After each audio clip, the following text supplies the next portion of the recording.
Ivan, I guess a big talking point this week. Nathan returns. How has he been at training this week? I bet he can't wait to get out there with his teammates. Yeah, it's been he's been doing everything with the squad, but basically the second squad for the last few weeks. So I think he's happy to get back to leading the first team around and not being the likes of Mitchell Pearce and that for us. How has he dealt? There's been a bit of chat last couple of weeks about the whole incident. Has he dealt with it pretty well? He's always seemed like a mature kid. Yeah, he's a mature kid. He's okay. Yeah, I think he just wants to get out there and play footy, let his footy do the talking, and everyone can get on with life.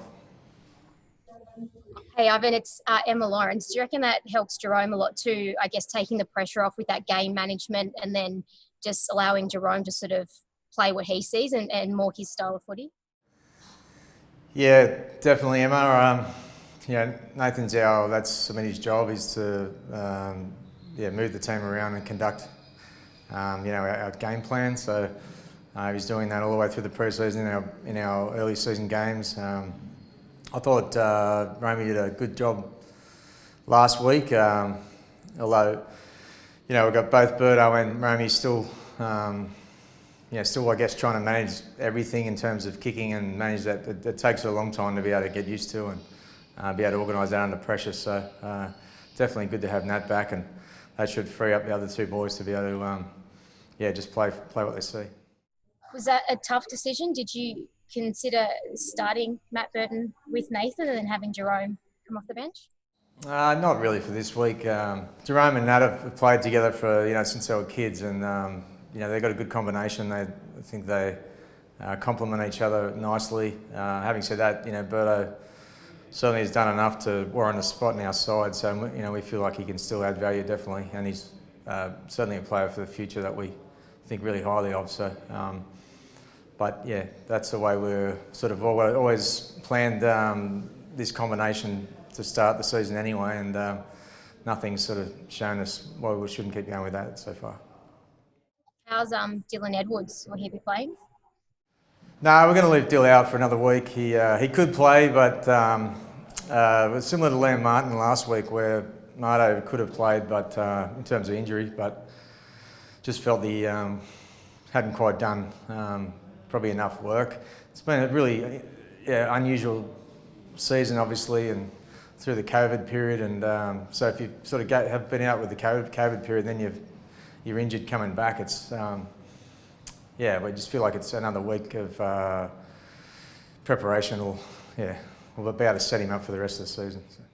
Ivan, obviously a big clash against the Eels. Do you feel they're the benchmark at the moment in the competition? Oh, certainly up there. Certainly up there. I mean, they're obviously 4 wins from 4, and been pretty impressive the way they've put together their performances. So they've got certainly a big, powerful team, and they're certainly up there. If anyone wants to start picking out, favourites or teams that are going to go well, they'll certainly be one of them. Are the Panthers one of them as well? I don't think so, not at this stage. I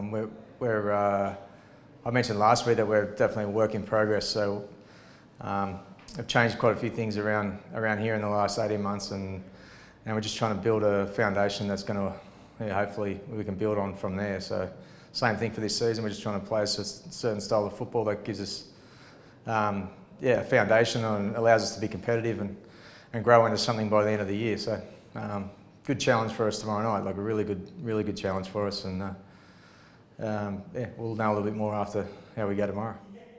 The progress has been good so far, obviously unbeaten so far this year. Compare that to last year, 8 losses in the first 10 weeks. What's different in 2020? Yeah, quite a bit. As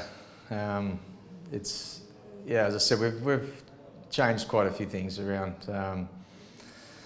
I think this year is completely different to last year. So, last year's last year, so we're not too worried about the past and what's happened. We're just worried about what's happening now.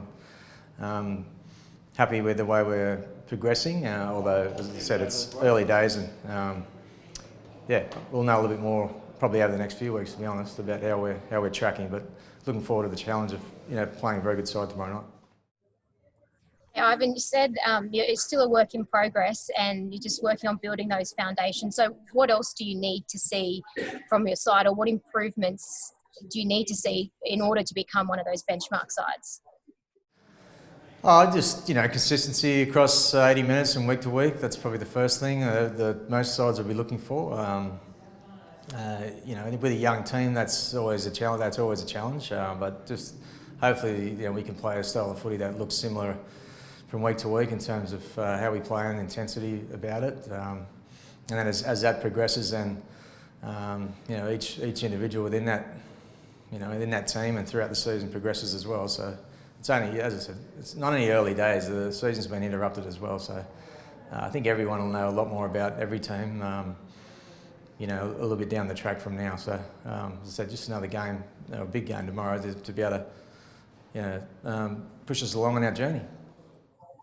We heard a bit of noise in the background, a few of the boys getting rowdy. I guess a month into this kind of coming back with isolation, how has everyone been coping with this little bubble situation you've got going on?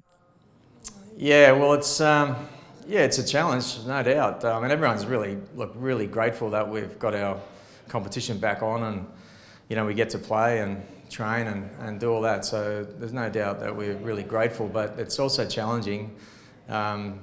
Particularly for the guys that aren't necessarily playing every week. They're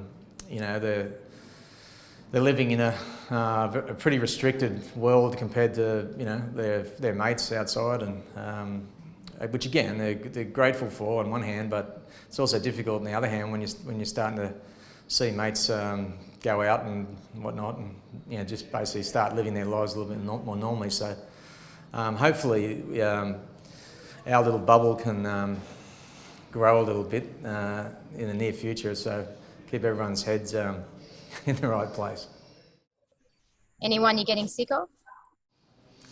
No, not yet, but there's a few that are pretty close. Yeah, starting to grate.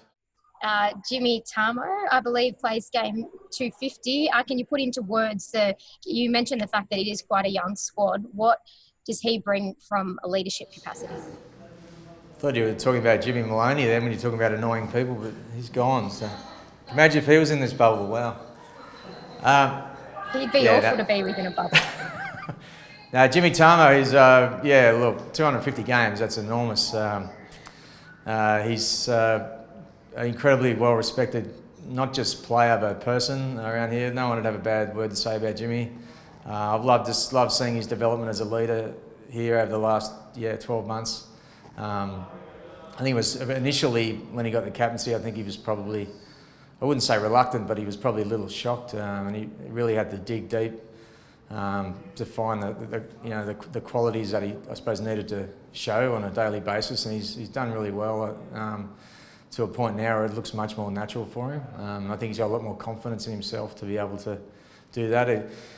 As he said, he's always played in sides that have had incredible leaders. Obviously, JT up there at the Cowboys for so long, where he probably didn't even think about having to, do those sorts of leadership things. Whereas he's actually, he's got them internally. So, I think all the boys are pretty excited to play with Jim, and it's such a big milestone for him tomorrow night. And hopefully we can play well for him. The fact that he was a bit reluctant at the beginning, do you think that's too because he's a bit more reserved and more quiet, and that he had to perhaps develop some of those leadership skills? Yeah, he's an extremely humble guy. It's so much so that, I just don't think that he really ever thought of himself, in that ilk, which probably sort of sums up his humility. But it's really been good to watch him progress. Last year he became the captain in difficult circumstances and right in the middle of a really tough season. But he was part of the reason we went on a big winning streak too. And finished the year with some optimism, which we've been able to carry into this year. So with him leading the way. So Yeah, he's. Ivan, when you talk about the development of some of these younger guys, what can you really say about Matt Burton, who has kind of come into the team in pretty, unusual circumstances, and how he's been able to handle himself over the past couple of weeks? Yeah, well, Matt made his debut in pretty much a one-off game last year. Jimmy Maloney was suspended. He actually debuted the same game as Stephen Crichton and Spencer Lenny, another one of our young boys from out here that we hold high hopes for. His first game against the Sharks, a big game at the time, we really needed to win, and he handled himself amazingly well. Basically 12 months later, he was back in. As you said, sort of again, sort of thrown into the coalface, and that first game where he did a good job. The big talking point was he couldn't quite ice the game to field goals, but I mentioned last week I thought how courageous he was, continually stepping up to the plate and then not looking for anyone else to try and take it for him, and he showed that again last week where he turned up after that disappointment and had a really strong game. So I think that probably says a fair bit about his character.